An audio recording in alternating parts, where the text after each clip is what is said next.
On April 2nd of this year, we got the Nintendo Direct detailing the Nintendo Switch 2 and the games that are being made to the system and all that good stuff. I personally found the games that they announced and details of the system to mostly be really interesting and look forward to what Nintendo has planned for this console in the future. But the crux of this video wasn't on the price of the Nintendo Switch 2 like most other people complaining about the price, since with all the additions to it and how powerful it is compared to the first Switch, I think it's justified, but more so a tweet on Blue Sky that gave us the price of Mario Kart Worlds on digital alone. It was told that Mario Kart Worlds was going to be $80 on digital release, and people have been saying that the physical release will cost $90. And looking at prices at games throughout this past decade, comparing them to how they were priced now, made me quite baffled by the price of Mario Kart Worlds, which is why I made the short video on the fact that I think that prices of video games are getting too out of hand. Not typical from what I normally do on this channel, but some topics warrant a video for more people to understand or learn more about something. I'd also like to make this clear, I will be taking this as an American viewer, as this is the country that I am most familiar with. So if I use US currency, that is why. Now let's start off with a little history of video game prices, starting with the PS1 era. During the mid to late 90s, video games were starting to transition to being 3D, with the release of the PS1, Nintendo 64, and Sega Saturn, with new IPs with the likes of Crash Bandicoot and Resident Evil, or reinventing old IPs like Mario with Mario 64, and Final Fantasy with Final Fantasy 7, to name a few. This change in graphics resulted in video games costing more money to make. Final Fantasy 7, at the time of its release, was the most expensive video game ever made, so games around that time were priced at $40 to $50 US, if we are including tax. The pricing stayed true when we hit the 6th generation of consoles, but then we reached 2005 and 2006. During this time, the big three companies that we know now as the juggernauts of the game industry are unveiling their next consoles, the Xbox 360, the Nintendo Wii, and the PlayStation 3. And they would revolutionize gaming with all new things that were of interest at the time, like HDMI output, HD graphics, and gimmicks, but that was mostly a Nintendo thing. But they would also introduce a change to the industry that would be foreshadowing of what would come in the 2020s. In 2005, the Xbox 360 launched, and one of the games that was the launch title was Call of Duty 2, and was priced at $60 US. Now, Call of Duty 2 was not the first game to be priced at $60, but it was the turning point for the pricing of video games. Now, this was met with backlash when it was first done,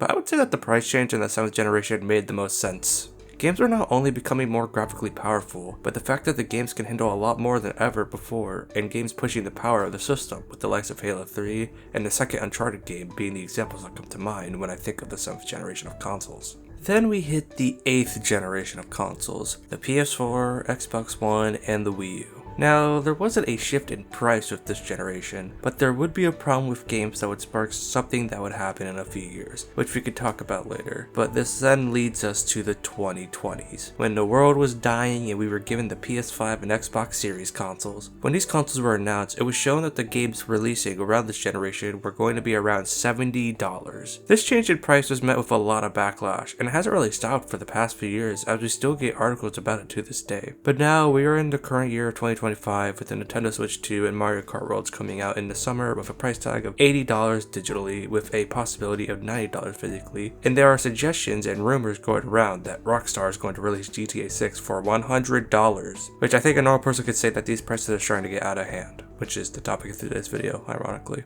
So what is the general problem with the game costing this much? As long as the game is fun, do we need to critique the price tag of them? I think critiquing the price tag of a game is a valid way of saying if you want to pick up a game, since the fun factor you will gain from a game can dictate whether it was worth it. Here's an example I personally use. In 2023, I played Super Mario Bros. Wonder, and I quite enjoyed the game. It was a fun, simple 2D Mario, but the price tag of $60, with the typical amount of content that is expected from a 2D Mario game, wasn't enough for me to really say I got my money's worth out of the game. We also get these things from remasters of video games. Sonic Colors Ultimate is a Wii game. Excluding all of the problems that are forever on this game, it is not worth the asking price of $40. I have heard from people and friends that Donkey Kong Country Tropical Freeze is one of the best 2D platformers, but it is not worth the asking price of $60. Console gaming has always been a straightforward and affordable platform for people to play video games. So when we are told that games that we want to own and play for ourselves are going to cost almost the same as a Nintendo 3DS when it got the price cut in 2011, it's something that should be criticized about. I also think that the price of video games nowadays are missing the point of what console gaming always was. And I said it before, it's an affordable platform that is pretty straightforward. It's a way for people to get into gaming, especially with Nintendo, with them focusing more on affordability and innovation than graphical fidelity back then. See the Nintendo Wii or in the Nintendo Switch. But now we are at a point where we don't really see gaming as that, and it is a turning point for people. I have seen someone say that the increased price of the Switch 2's games is going to make his hobby of gaming even harder to handle, which is not a good sign.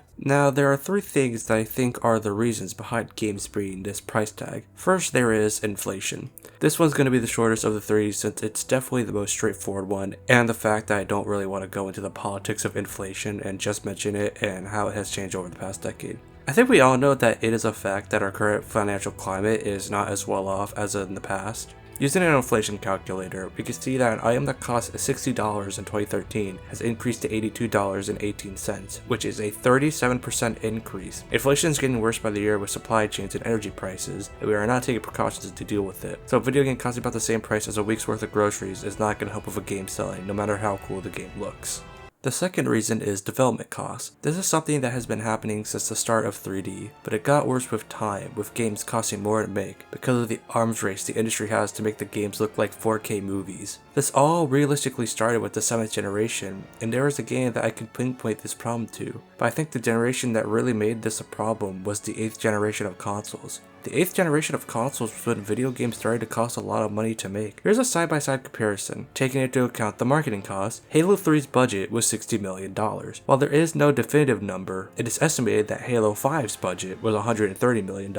And this problem has gotten worse and worse with time as games tend to get bigger and bigger. Red Dead Redemption 2 is a game that made news headlines, not because it was considered peak gaming, but the fact that the file size was 120 gigabytes. This dev cost problem has gotten worse in the 9th generation. Cyberpunk was a broken mess at launch, and it cost $120 million to patch the game in its current stage and make the DLC. Studios also need games to sell to the point that they break records for them to be considered successful. In January of 2023, Tango Gameworks released Hi-Fi Rush on Xbox and PC, and the game was considered a financial success, but the next year, Xbox shut down Tango Gameworks anyway, despite all that they said about Hi-Fi Rush and how well it did. But then there's also the problem of the game breaking records, but it still leads to the studio losing a lot. The game that really got me to see this becoming a problem was 2023's Spider-Man 2. It can't be denied that Spider-Man 2 is a game that did well, with it shattering records on game sales and it selling around 11 million as of April 2024, making it one of the best-selling PS5 games.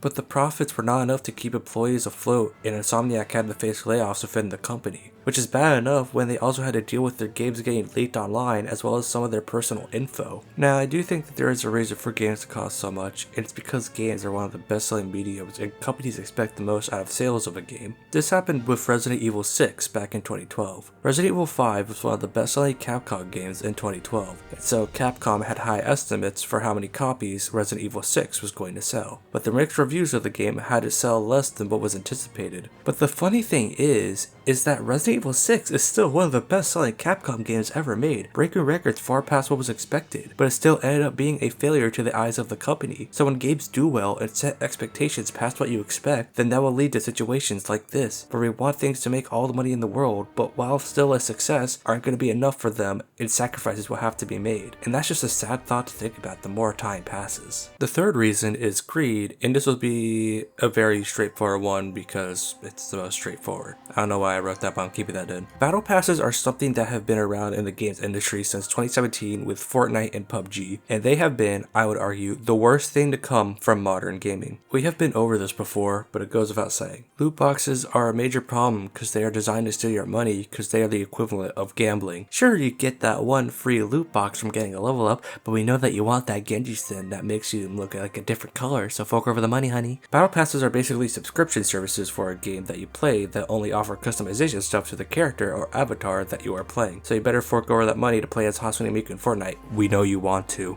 Now, I will give Fortnite this with battle passes. Even though they do battle passes, they at least let you play the game for free and aren't required to get better or anything like that. As well as the fact that being able to play as certain characters from IPs you love is an appeal in and of itself. I mean, it was the TMNT crossover making it into Fortnite that got me to play the game after all, and not having played it since middle school. But most of the time, you are getting battle passes and loot boxes in games that you already paid for.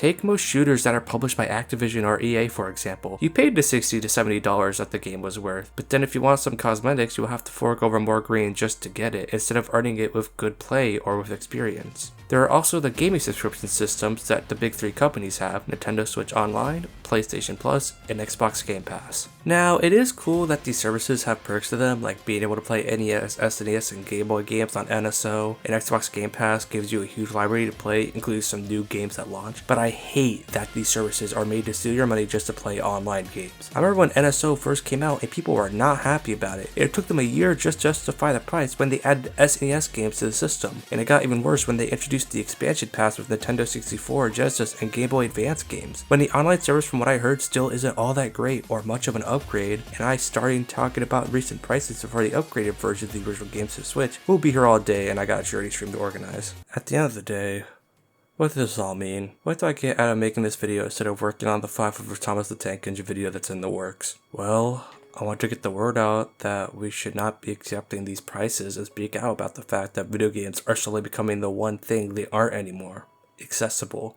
Gaming was always meant to be accessible to the average consumer for them to have a good time and get the most out of the entertainment they bought. But now with the prices of games increasing, it's becoming a lot harder for consumers to really justify spending all that money on a new game. All we can really hope for is that the Switch 2 gets a similar situation like the Nintendo 3DS. Back in 2011, Nintendo released the Nintendo 3DS for more money than the Nintendo DS in a lackluster small game list at launch. So when the console wasn't doing well, they gave it a price cut and picked up steam after the release of Mario Kart 7 and Super Mario 3D Land. I'm not going to say I want the Switch 2 to fail, since it is clear that they put a lot of effort into this console and is an improvement over the original Switch, but I don't think that this console or its few original games are worth it at the moment, and most of the other games that are priced at $70. I guess for your wallets really is the takeaway of prices nowadays, which is just a sad fact.